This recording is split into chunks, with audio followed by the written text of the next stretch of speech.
नमस्कार। आज के वीडियो में हम पैरासिटिक एडाप्टेशन इन हेलमिंथीज यानी हेलमिंथीज में परजीवी अनुकूलन है उनके बारे में चर्चा करेंगे। ये परजीवी श्रृंखला का दूसरा वीडियो है जिसमें हम अडेप्टेशन या अनुकूलन के बारे में फोकस करेंगे। अडेप्टेशंस या अनुकूलन किसी जंतु के शरीर में पाई जाने वाली उन विशेषताओं को कहा जाता है जो उस जंतु को किसी आवास या वातावरण में रहने के योग्य बनाती है। ये अनुकूलन मुख्य रूप से 3 प्रकार के होते हैं: मॉर्फोलॉजिकल अडेप्टेशन या आकारिकी अनुकूलन, फिजियोलॉजिकल अडेप्टेशन या कार्यिकी अनुकूलन, लाइफ साइकिल अडेप्टेशन या जीवन चक्र के अनुकूलन। इन्हीं अनुकूलन को या अडेप्टेशंस को हम प्लेटीहेलमिंथीज व एस्कहेलमिंथीज में पढ़ेंगे। सबसे पहले यदि हम बात करें मॉर्फोलॉजिकल अडेप्टेशन या आकारिकी अनुकूलन की, तो हम ये कह सकते हैं कि ये वे अनुकूलन या ये विशेषताएं होती है जो जंतु के शरीर की आकार व आकृति के अंदर पाई जाती हैं। हम 2 चित्र देख रहे हैं इस स्क्रीन पर। पहला चित्र है फेशियोला हिपेटिका का, जो कि भेड़ की पित्तवाहिनियों के अंदर परजीवी होता है। दूसरा जो चित्र है वो टीनिया सोलियम का है, जो कि मानव की आंत के अंदर परजीवी के रूप में पाया जाता है।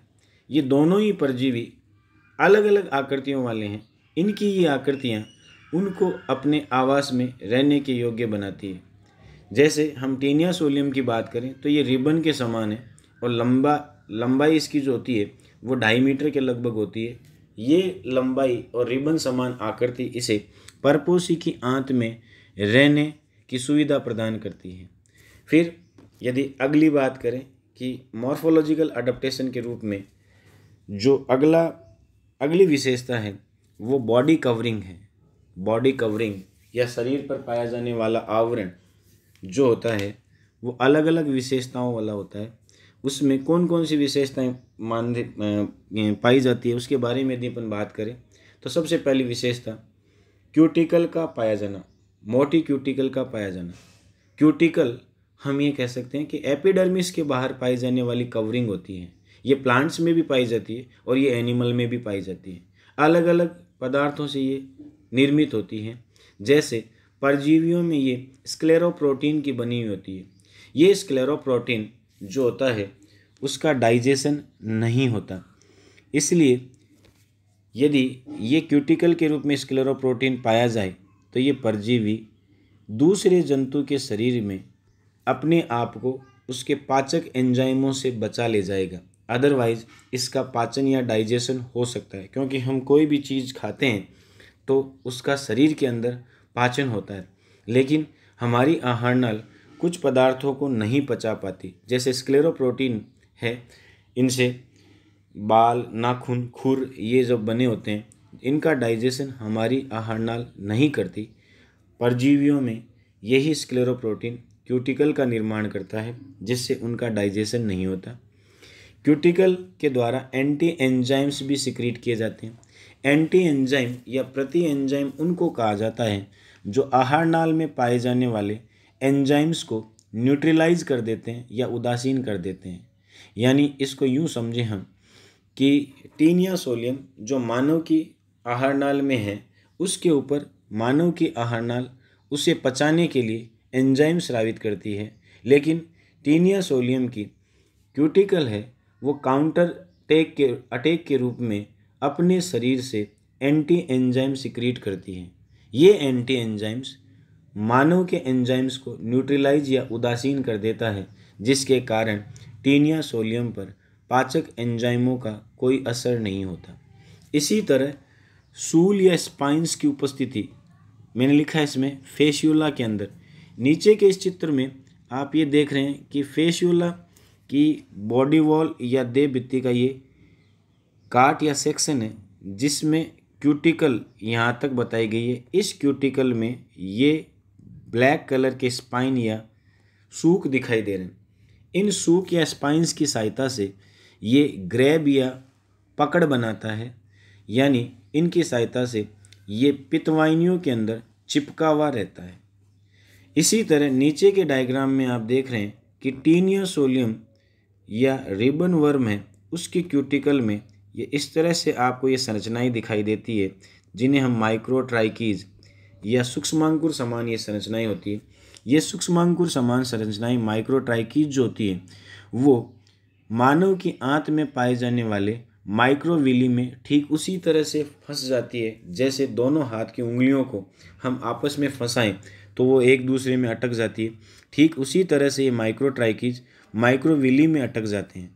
इसके अलावा ये माइक्रोट्राइकीज एब्जॉर्प्टिव सरफेस या अवशोषण सतह का विस्तार करते हैं, जिसके सहायता से ये ज़्यादा मात्रा में भोजन परपोषी की आंत से अवशोषित कर सकता है। इसी तरह आप ये देख रहे हैं कि इसके अंदर पोर कैनाल पाई जा रही है। ऐसी कई पोर कैनाल जो है वो सतह पर पाई जाती है। इनकी सहायता से भोजन की बड़ी मात्रा को अवशोषित कर लिया जाता है। तो ये जो विशेषताएं हैं वो विशेषताएं शरीर में रहने के लिए या शरीर में चिपकने के लिए शरीर की सतह पर पाई जाती है। अगले स्लाइड में यदि हम देखें तो चिपकने वाले अंग या अधेसिव ऑर्गन्स, चिपकने वाले अंग या अधेसिव ऑर्गन्स वे ऑर्गन्स होते हैं जो किसी पैरासाइट को होस्ट की सतह पर अटैच होने में मदद करते हैं। इनमें हम देख सकते हैं ऑरल सकर्स। ऑरल सकर्स या मुख चूषक वे होते हैं जो शीर्ष भाग में या हेड रीजन में पाए जाते हैं, जिनकी सहायता से परपोषी जंतु पर परजीवी चिपकता है। इसी तरह एसिटाबुलम, स्कोलेक्स ये भी अटैचमेंट ऑर्गन्स के रूप में काम करते हैं। स्कोलेक्स टीनिया सोलियम में पाए जाने वाला वो भाग है जो गर्दन या ग्रीवा के रूप में माना जाता है, और इसके ऊपर हम कह सकते हैं कि हुक्स और सकर्स पाए जाते हैं, जिनकी सहायता से टीनिया सोलियम आंत में चिपकता है। इसी तरह अगली विशेषता यदि हम बात करें गमनांग या लोकोमोटरी ऑर्गन्स। साथियों, पैरासाइट किसी एक ही वातावरण में सामान्यतः रहता है, और वो सामान्यतः उस वातावरण में रहता है जहाँ पर भोजन प्रचुर मात्रा में होता है। जैसे टीनिया सोलियम मान लीजिए एलिमेंट्री कैनाल में स्मॉल इंटेस्टाइन में पाया जा रहा है, जहाँ पे भोजन प्रचुर मात्रा में होता है, तो उसे अपने भोजन के लिए एक स्थान से चलकर दूसरे स्थान पर जाने की आवश्यकता नहीं पड़ती। उसे भोजन चूँकि वहीं उपलब्ध हो जाता है, इसलिए इनके अंदर लोकोमोटरी ऑर्गन्स एब्सेंट होते हैं या विकसित नहीं होते। यदि विकसित होंगे लोकोमोटरी ऑर्गन्स तो वो उनकी लार्वा अवस्थाओं में पाए जाएंगे। लार्वा अवस्थाओं में इसलिए पाए जाएंगे ताकि लार्वा इनकी सहायता से तैरकर या गति कर अपने उचित परपोषी के शरीर को ढूंढ सके या उसके साथ चिपक सके। दो चित्र आपको दिखाई दे रहे हैं स्क्रीन पर। पहला चित्र जो है वो मीरासीडियम जो लार्वा है उसका, दूसरा चित्र है वो सर्केरिया लार्वा का है। ये दोनों प्रकार की ही लार्वा अवस्थाएँ जो है वो फेशियोला हिपेटिका की लार्वा अवस्थाएँ मानी जाती है, और इनके ऊपर आप देख पा रहे हैं सीलिया कि इस लार्वा में ये सीलिया या पक्षमाभ है। दूसरे लार्वा में ये लंबी टेल या पूंछ है, जिनकी सहायता से ये लार्वा एक स्थान से दूसरे स्थान पर मूव करते हैं। उसके बाद में अगली विशेषता के रूप में यदि हम चर्चा करें तो एलिमेंट्री कैनाल या आहार नाल। परजीवियों की आहार नाल या तो अविकसित होती है या फिर उनमें अनुपस्थित होती है। इसको इस बात के आधार पर समझा जा सकता है कि आहार नाल वह संरचना होती है जो भोजन को ग्रहण करने तथा उसे पचाने का काम करती है। चूँकि परजीवी भोजन के अंदर ही पड़ा रहता है या हम कहें कि पचित भोजन में ही पड़ा रहता है, तो उसे किसी आहार नाल की आवश्यकता नहीं होती, या फिर उसके अंदर जो आहार नाल होगी वो कम विकसित होगी। इसमें दो उदाहरण ले सकते हैं। पहला उदाहरण हम लें कम विकसित आहार नाल या अविकसित आहार नाल, तो हम इसमें उदाहरण ले सकते हैं फेशियोला हिपेटिका की आहार नाल। फेशियोला हिपेटिका के अंदर इनकम्प्लीट एलिमेंट्री कैनाल पाई जाती है, और हम ये कह सकते हैं कि इसमें माउथ तो होता है लेकिन एनस नहीं होती। इसमें आप देख रहे हैं कि माउथ जो है उसके नीचे ऑरल सकर और सबसे उससे नीचे फेरिंग्स। तो माउथ और फेरिंग्स है, उनकी सहायता से ये भोजन को सकिंग मोमेंट या चूसने की क्रिया के द्वारा ग्रहण करता है। उसके बाद में ये भोजन है वो इसकी इंटेस्टाइन में आ जाता है। इंटेस्टाइन को आप देख पा रहे हैं कि ये ब्रांच्ड है, शाखित है, पूरे शरीर में इंटेस्टाइन है वो फैली हुई है और इसमें मौजूद भोजन जो है वो पूरे शरीर में स्प्रेड कर दिया जाता है या डिस्ट्रीब्यूट कर दिया जाता है। लेकिन यहाँ पर हम कह रहे हैं कि इसमें एनस या गुदा नहीं पाई जाती, तो इसकी एलिमेंट्री कैनाल जो होती है वो इनकम्प्लीट है, लेकिन परजीवी जीवन के लिए वो अनुकूलित है।